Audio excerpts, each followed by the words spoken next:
Assalamualaikum warahmatullahi wabarakatuh. Halo sobat pembelajar, bagaimana kabar kalian hari ini? Mudah-mudahan semuanya dalam keadaan sehat walafiat. Jumpa kembali bersama Pak Syam dalam channel pembelajaran matematika. Sebelum pembelajaran kita mulai, ada baiknya kita berdoa terlebih dahulu.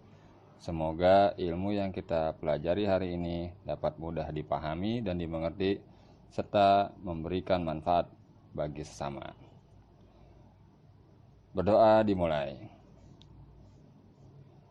Selesai? Baiklah, sobat sekalian, tanpa basa-basi lagi, langsung aja kita ke konten pembelajarannya. Selamat belajar. Baiklah sobat sekalian, kali ini kita akan membahas materi bab 1, yaitu mengenai bilangan. Nah, untuk kompetensi dasarnya menjelaskan dan menentukan urutan pada bilangan bulat, positif dan negatif, dan pecahan. Kemudian menjelaskan dan melakukan operasi hitung bilangan bulat dan pecahan dengan memanfaatkan berbagai sifat operasi. Kemudian menjelaskan dan menentukan representasi bilangan bulat besar sebagai bilangan berpangkat bulat positif. Nah, yang akan kita bahas pada kesempatan kali ini adalah mengenai bilangan bulat dan operasinya. Ya, untuk bilangan pecahan akan kita bahas pada sesi berikutnya. Nah, pada konsep pada bilangan itu tentu kalian tahu ya, apa itu bilangan bulat. Nah, bilangan bulat positif khususnya, atau kita sebut dengan bilangan asli, itu anggotanya adalah dimulai dari angka 1 ya. Jadi anggota bilangan bulat positif itu dimulai dari 1, 2, 3 dan seterusnya. Itu yang disebut dengan bilangan bulat positif. Selanjutnya ada yang disebut bilangan 0. Bilangan 0 artinya ya angka 0 ya. Nah, anggota dari bilangan 0 ya 0 itu sendiri. Nah, gabungan dari anggota bilangan 0 dan anggota bilangan bulat positif itu disebut dengan bilangan cacah. Ya, jadi kalau ada yang pertanyaan misalnya, sebutkan anggota dari bilangan cacah, tentunya itu 0 termasuk ke dalam anggota bilangan cacah. Jadi anggotanya dari 0, 1, 2, 3 dan seterusnya. Kemudian ada lagi disebut dengan bilangan bulat negatif ya. Angkanya itu dimulai dari, atau anggotanya dimulai dari negatif 1, negatif 2, negatif 3 dan seterusnya. Ya, jadi bilangan bulat negatif itu yang di sebelah kiri angkanya itu ada lambang minus. Nah, gabungan dari anggota bilangan bulat negatif dan bilangan cacah itu disebut dengan bilangan bulat. Nah, jadi bilangan bulat nanti yang kita sebut dengan garis bilangan, itu bilangan bulat. Selanjutnya ada juga bilangan pecahan ya, yang bentuknya A per B itu ya. Nah, gabungan dari kedua bilangan anggota dari bilangan pecahan dan bilangan bulat itu disebut dengan bilangan rasional. Nah, selain bilangan rasional ada juga dengan bilangan pangkat. Nah, inilah yang peta konsep dari bilangan. Nah, itu nanti akan kita bahas mengenai mengurutkan dan operasi dari bilangan itu sendiri. Nah, coba kalian perhatikan informasi berikut. Sepanjang bulan Januari 2015, suhu di Eropa berubah secara drastis ya. Saat siang hari bisa mencapai 10 derajat Celcius di atas titik beku, sedangkan pada malam hari turun hingga 15 derajat Celcius di bawah titik beku. Nah, ungkapan 10 di atas titik beku dan 15 di bawah titik beku itu bisa diartikan menjadi positif 10 dan negatif 15. Nah, bilangan bulat yang dibedakan menjadi 3 bagian, yaitu bilangan bulat negatif, 0 dan bilangan bulat positif. Kalian bisa lihat pada garis bilangan di bawah ya, di mana bilangan bulat positif itu dimulai dari angka 1 ke kanan. Nah, bilangan 0 itu di tengah-tengah. Bilangan bulat negatif itu dari angka min 1 ke kiri. Nah, itu disebut dengan garis bilangan ya. Jadi 0 itu adalah sebagai titik tengah atau senternya dari bilangan positif dan bilangan negatif.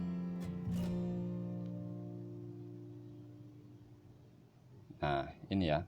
Jadi bilangan bulat negatif itu dimulai dari negatif 1, bilangan bulat positif atau bilangan asli dimulai dari positif 1, dan bilangan cacah itu dimulai dari 0. Nah, 0, 1, 2 dan seterusnya. Sekarang membandingkan bilangan bulat. Nah, untuk membandingkan dua bilangan bulat, kalau angka tersebut hanya satu angka, itu kita bisa lihat dari atau kita bisa buat melalui garis bilangan ya. Jadi misalnya 1 dan 2 gitu. Jadi kita bisa lihat garis bilangan mana yang lebih besar, mana yang lebih kecil. Namun bagaimana ketika bilangan tersebut nominalnya banyak gitu ya.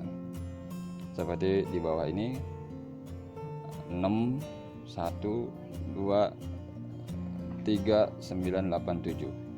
Dibacanya 6.123.987. Ya, jadi angkanya besar. Bagaimana membandingkannya? Nah, ya, kita lihat contoh berikut ya. Tentukanlah manakah yang lebih besar antara 8592 atau 8592 dengan 8631. Nah, gimana cara membandingkannya? Kita lihat angka yang paling kiri terlebih dahulu.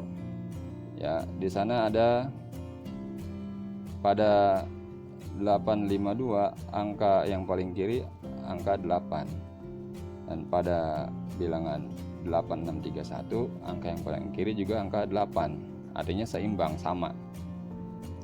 Nah, kalau sama berarti kita lihat di angka berikutnya. Pada angka 8592 angka keduanya angka 5, sedangkan pada bilangan 8631 angka keduanya adalah angka 6. Nah, maka 5 dan 6 lebih besar mana? Lebih besar 6 tentunya kan. Nah, oleh karena itu 8592 lebih kecil dari 8631. Nah, jadi cara membandingkannya kita lihat angka yang paling kiri dulu ya. Kalau angka yang paling kiri sama, berarti angka berikutnya lagi. Seperti itu ya cara membandingkannya. Oke. Nah, kalau untuk bilangan negatif sebaliknya ya. Oke, selanjutnya coba kita latihan. Nah, coba kalian bandingkan bilangan-bilangan berikut. Angka 5 atau bilangan 5 dan 7, kira-kira kalau kita berikan simbol lebih dari atau lebih besar dari atau kurang dari atau sama dengan atau apa gitu ya. Nah, kira-kira apa nih lambang yang tepat untuk pernyataan ini? Apa? Ya, jawabannya adalah 5 lebih kecil dari 7. Berikutnya 3 dan min 2. Kira-kira lambang yang tepat untuk kedua bilangan tersebut? Ya, yaitu 3 lebih besar dari min 2 atau 3 lebih dari min 2. Berikutnya min 3 dan min 7. Apa lambangnya? Nah, ya lambangnya adalah min 3 lebih besar dari min 7. Ingat ya, kalau lambang kedua bilangan itu negatif, maka untuk membandingkannya lihat semakin kecil angka negatifnya maka dia nilainya semakin besar ya. Jadi kalau di garis bilangan kita perhatikan garis bilangannya itu semakin dia ke kiri maka semakin kecil, tapi semakin ke kanan maka semakin besar nilainya ya, seperti itu. Berikutnya 158 dan 176. Apa lambangnya?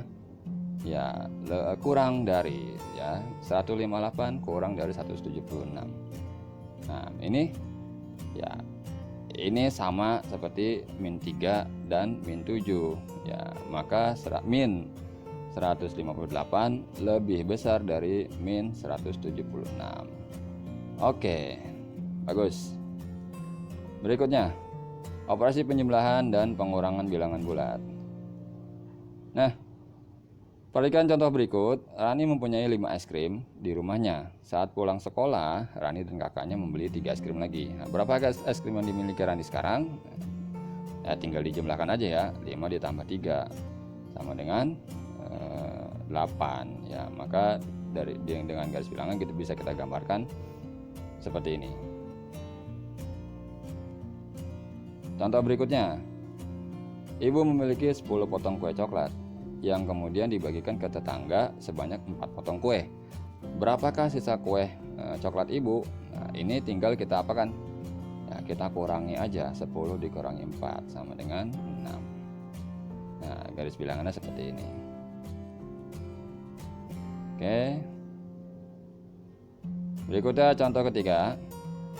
Seorang penyelam amatir mula-mula berlatih menyelam di kedalaman 2 meter di bawah permukaan laut. Setelah merasa lancar menyelam di kedalaman 2 meter, kemudian dia turun lagi hingga kedalaman 5 meter di bawah permukaan laut. Berapakah selisih kedalaman pada dua kondisi tersebut? Nah,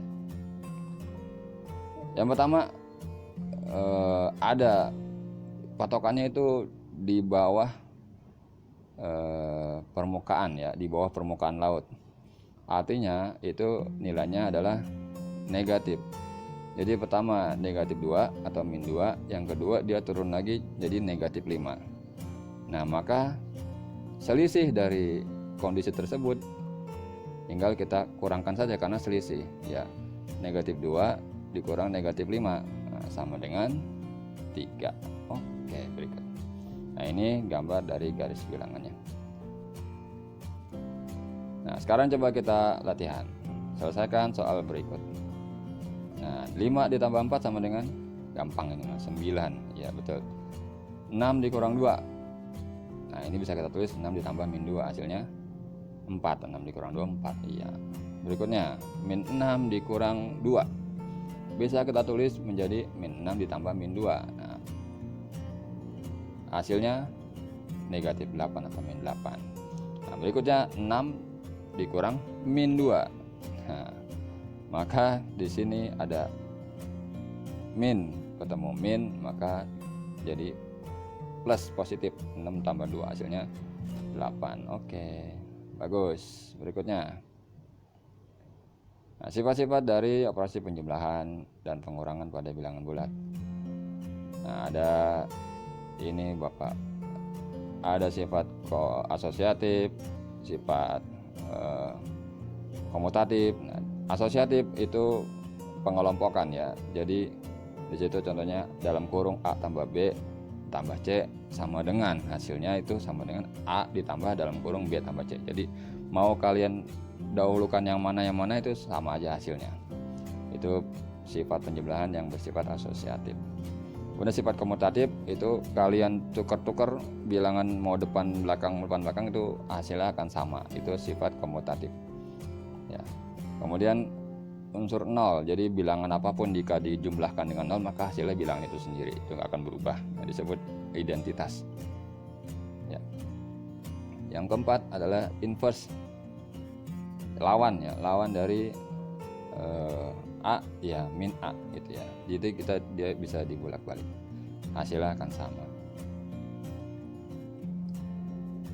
Nah, kemudian yang terakhir bersifat tertutup.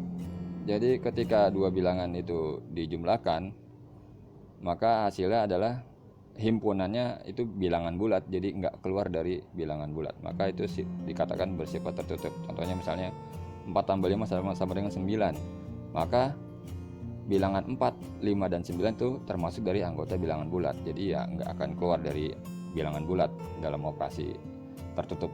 Ya, adalah seperti itu.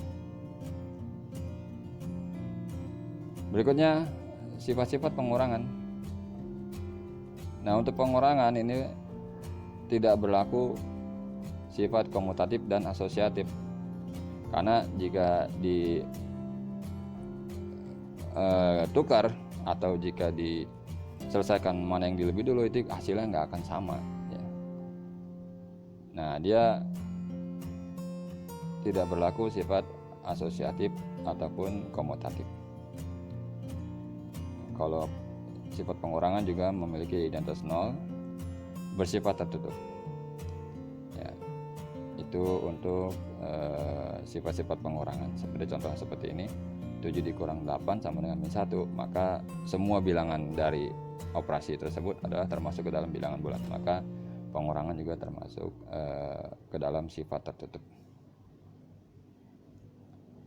Selanjutnya adalah operasi perkalian dan pembagian bilangan bulat.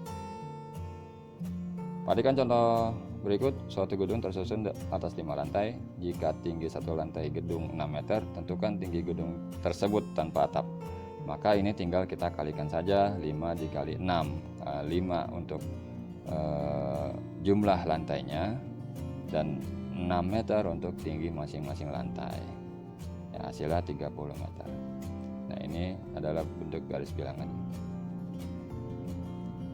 Berikutnya contoh berikutnya, ketika memasuki musim dingin, suhu di Eropa seringkali turun drastis. Setiap 1 jam suhu turun sebesar 2 derajat Celcius.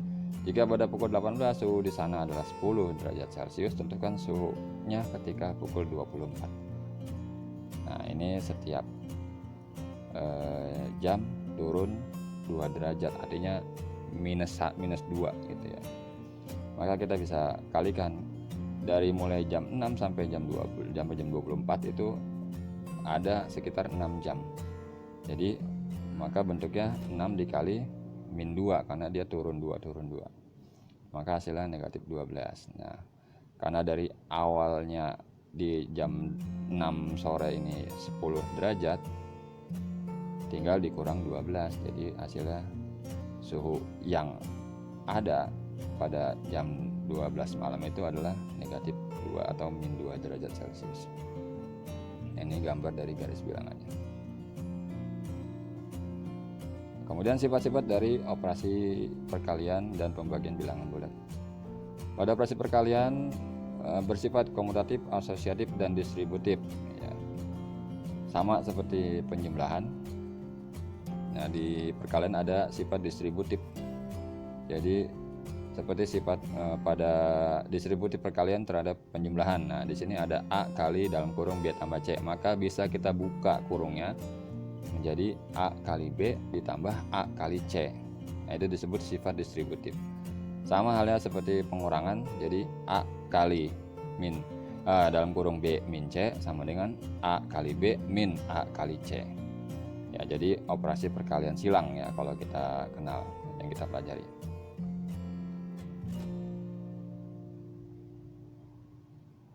Nah, ini adalah sifat-sifat dari perkalian dua bilangan ya. Yang pertama adalah apabila kedua bilangan itu positif, maka hasilnya adalah bilangan positif. Nah, apabila bilangan pertama positif, bilangan kedua negatif, maka hasilnya adalah bilangan negatif. Begitu juga sebaliknya. Jika bilangan pertama negatif, bilangan kedua positif, maka hasilnya akan negatif. Nah, kalau dua bilangan tersebut negatif, maka hasilnya adalah positif. Jadi diingat-ingat untuk kaidah atau sifat dari perkalian bilangan bulat. Nah, ini penting untuk kalian, urutan operasi bilangan bulat, dimana langkah-langkah awal atau langkah pertama yang kalian harus hitung adalah, yang pertama adalah yang di dalam kurung dulu ya. Misalnya contohnya seperti itu, 6 ditambah dalam kurung ya, 6 ditambah 2 dikali 4, maka harus kita selesaikan dalam kurung dulu. 6 tambah 2 hasilnya 8, baru dikali 4, maka hasilnya 32. Selanjutnya yang kedua adalah menghitung bentuk eksponen atau bentuk pangkat. Seperti contoh berikut, negatif 4 ditambah 3 pangkat 2 sama dengan, nah kita selesaikan dulu yang ada pangkatnya atau 3 pangkat 2 nya. maka hasilnya negatif 4 ditambah 9 sama dengan 5. Nah, selanjutnya perkalian dan pembagian secara berurutan, mulainya dari kiri ya. Nah, contohnya 2 tambah 3 kali 4, maka yang kita dahulukan adalah operasi perkaliannya ya. 3 dikali 4 dulu, maka menghasilkan 2 ditambah 12 sama dengan 14. Selanjutnya contoh kedua. Nah, ini ada pembagian dan perkalian secara bersamaan, maka kita dahulukan dulu yang di sebelah kiri ya. 48 dibagi 2 baru dikali 3, maka hasilnya 24 dikali 3 hasilnya 72, seperti itu. Nah, kalau yang contoh ketiga ini, ingat dahulukan sebelah kiri ya, maka kita kalikan dulu. 24 dikali 2 baru dibagi 8. Nah, hasilnya 48 dibagi 8. Nah, ya seperti itu. Nah, yang terakhir penjumlahan dan pengurangan, yang paling terakhir untuk operasi urutan operasi bilangan bulat. Nah, misalnya seperti ini. 3 dikurang 2 ditambah 5 dikali 4. Nah, maka yang kita dahulukan, lihat ada perkalian, maka kita dahulukan dulu perkalian. 3 dikurang 2 bisa kita tulis ditambah 20. Selanjutnya, nah karena di sini operasi pengurangan dan penjumlahan, maka kita dahulukan sebelah kiri. 3 dikurang 2 hasilnya 1 tambah 20 baru hasilnya 21. Oke, sekarang coba kita latihan nomor 1. 8 dalam kurung 8 dikurang 5 dikali 4, maka ini kita bisa selesaikan dulu yang 8 dikurang 5, maka kali 4 kita turun, hasilnya 3, maka 3 kali 4 menghasilkan 12. Oke, nomor 2. 8 dikurang 5 dikali 4, karena dia ada dalam kurung tapi ada perkalian, maka kita selesaikan dulu yang perkalian. Jadi 8 nya turun, 5 dikali 4 hasilnya 20, maka menghasilkan negatif 12. Oke, nomor 3. 20 dibagi 5 dikali 4 sama dengan, mana dulu yang kita dahulukan? Nah, kita dahulukan dulu pembagian karena ini sama ya, pembagian dan perkalian, maka kita dahulukan sebelah kiri. 20 dibagi 5, maka kali 4 kita turunkan, 20 bagi 5 sama 4, 4 kali 4 sama dengan 16. Oke, nomor 4. 8 tambah 5 pangkat 2 dikurang 4 sama dengan, nah di sini ada bentuk pangkat, maka kita harus selesaikan dulu bentuk pangkatnya. Jadi 8 ditambah 25 dikurang 4. Nah, kemudian kita dahulukan urutan di sebelah kiri. 8 tambah 25 dikurang 4. Nah, jadi 3 dikurang 4 sama dengan 29. Nah, yang terakhir, nah, ini 8 tambah 2 dikurang 3 pangkat 2 dibagi 9 dikali 4. Maka kita dahulukan dulu apanya? Nah, yang pangkatnya. Yang ada pangkatnya 3 pangkat 2, maka selebihnya yang 8 tambah 2 kita bisa tulis jadi 10. Selebihnya kita tulis ulang, maka hasilnya 3 pangkat 2 9 bagi 9 dikali 4. Nah, di sini ada pembagian dan perkalian, maka kita dahulukan dulu semuanya. Min 9 dibagi 9 dikali 4, maka menghasilkan ya min 4 ya, karena 9 bagi 9 1, min 1 dikali 4 hasilnya min 4. 10 dikurang 4 hasilnya 6. Oke, good job. Nah, itu pembahasan kita pada kesempatan kali ini. Mudah-mudahan apa yang kita pelajari hari ini bisa bermanfaat, mudah dipahami dan dimengerti, dan juga bisa diaplikasikan pada saat di pelajaran atau kehidupan kita. Baiklah, terima kasih Bapak akhiri sesi kali ini. Mudah-mudahan kita bisa bertemu kembali pada sesi berikutnya. Wassalamualaikum warahmatullahi wabarakatuh.